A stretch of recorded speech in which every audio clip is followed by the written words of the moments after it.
In support of Vision 2030, where we are looking at wheat production, now you will find that in our country here, the government is making calls to our farmers to ensure that we reach an 85,000 hectare mark, to ensure that the country is assured of wheat supply. We are talking of bread, our muffins, and the different confectionery products that emanate from wheat production. At this point in time, I'm joined by Wendy Madzura, a wheat expert, who will be taking us through the differences or the staggering processes that Arusha farm here employed. Wendy, you would find that we are standing in different blocks of wheat. Can you tell us the importance of staggering or having different blocks when it comes to wheat production? Thank you so much, Wadza. And yes, we are actually watching where we step in this block, because we are actually stepping on wheat that is actually germinating. So the importance of staggering is that in any business venture, you also want to reduce the risk that is associated with planting at the same time. So if you're going to be planting your crop at different stages, it means that the critical growth stages will coincide with the different climatic conditions that might be required or not required by the crop. So here we know that their first established block that is at the far end there, showing a light green there that we are seeing, that was established on the 22nd of April, and that crop is now at hardening. Then we have the next block that they established here on the 3rd of April. Then the block that we are standing in here was established on the 14th of April, which is why now it's starting to sprout. So the important thing, like you highlighted, is for you to make sure that you understand the critical growth stages, the critical planting window, and make sure that all your crop is planted at the optimum time. And the day that we start counting as the first day for wheat planting is the day that the irrigation is introduced into the field. Thank you so much, Wendy. We're going to cross over to the next block and talk about hardening. Stay tuned. Dizo. But mira also thank you so much. Okay. Then when it comes to hardening, it's okay. The amount of water required. Sorry.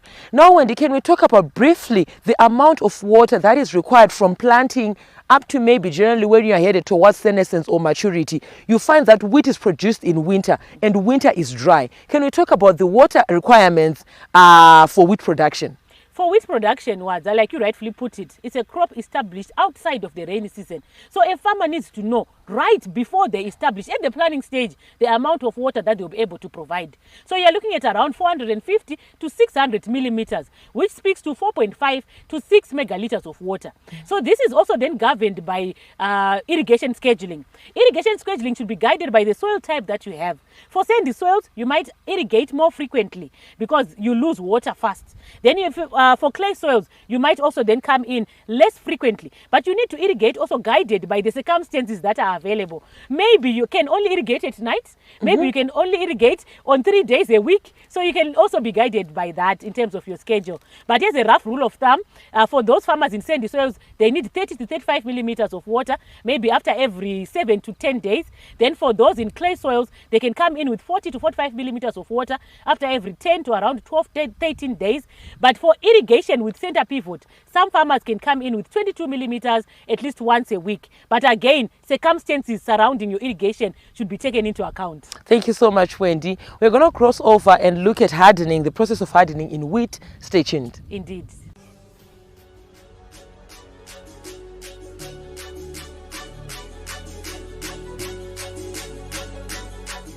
Now, Wendy, we are standing in a block that you alluded to the fact that it was established on the 23rd of April this year. Can you talk to us in terms of hardening? What is hardening and why is it done? We normally hear of hardening in tobacco production, but now we are also hearing about it in wheat production. What is the significance of hardening? And maybe begin with what is it? Why is it done?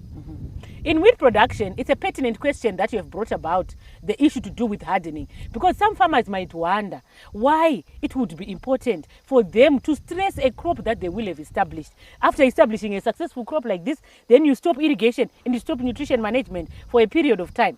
But the significance of that is that you want to make the crop accustomed to the surroundings. You want to toughen the crop so that it's able to survive even under harsh conditions. So what we are saying when we are hardening the crop is that we are reducing or terminating the application of water for a period of time. If it's clay soil, we can do that for about 10 days, 14 days. But if it's sandy soil, maybe about 10 days, give or take. So that at that period of time, you are not applying any irrigation at all. This is done in a bid to make sure that you increase the number of roots that are going to be formed. particularly the crown roots, as they are also responsible for the extraction of the moisture and the nutrition, making the crop grow more effectively. The second reason is that you want to get optimum number of tillers. If you get an optimum number of tillers, it also speaks to the optimum number of spikes that you're going to get, the optimum number of spikelets per plant, and the optimum number of grains that you're going to ultimately get. And then it also then speaks overall to the yield. So the hardening stage plays a pivotal role in increasing productivity in wheat. It's critical. It increases tillering. It also promotes crown root development. Now, Wendy, as we close off in a snippet, what comes after hardening? You have done your hardening maybe between 14 days to 21 days. You are done with hardening. Then what? After hardening, the next stage is now that you are also introducing fertilizer, you're introducing herbicide application, and now you're also being governed by the irrigation scheduling in terms of your irrigation.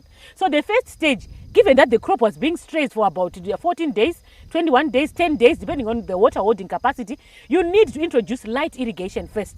Once you come in with your irrigation, the crop is revived. Once the crop is revived, you come in with your herbicide application to stress the weeds. Once the weeds are stressed, then you come in with your top dressing fertilizer at a rate of about 250 to about 350, some get to around 400 kgs per hectare, depending on the fertilizer in question. So after hardening, it's now game on. You need to make sure that you're geared up to give the crop all that it requires to increase production. Thank you so much, Wendy. That was a very detailed presentation, and I would like to thank you for giving our farmers there at home knowledge on how to produce wheat. We are talking of becoming an upper middle class economy by 2030, and one way we can do that is by reducing our import bill. We can produce